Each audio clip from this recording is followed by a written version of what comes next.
pwede bang hulihin kung walang physical or ORCR. Kung walang physical ORCR, pero may picture sa phone.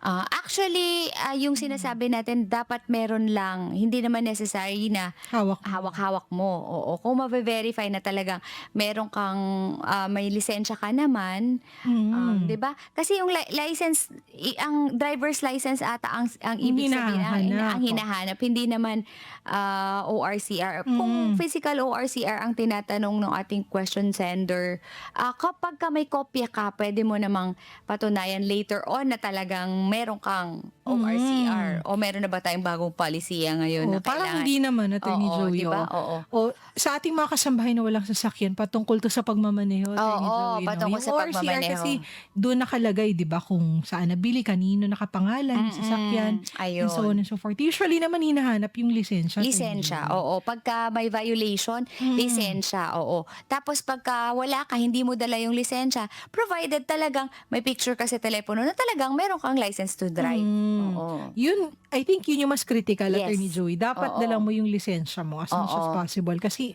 mahirap na hindi mo dala. Oo. Kasi Oo. requirement din na kung ikaw ay nagmamaneho at yun ang patunay na ikaw ay qualified na magmaneho kung meron Mm. kang driver's license. So yun po, Mm. more than yung ORCR, Attorney Joey, Oo, 'no? yes. Oo. Oo.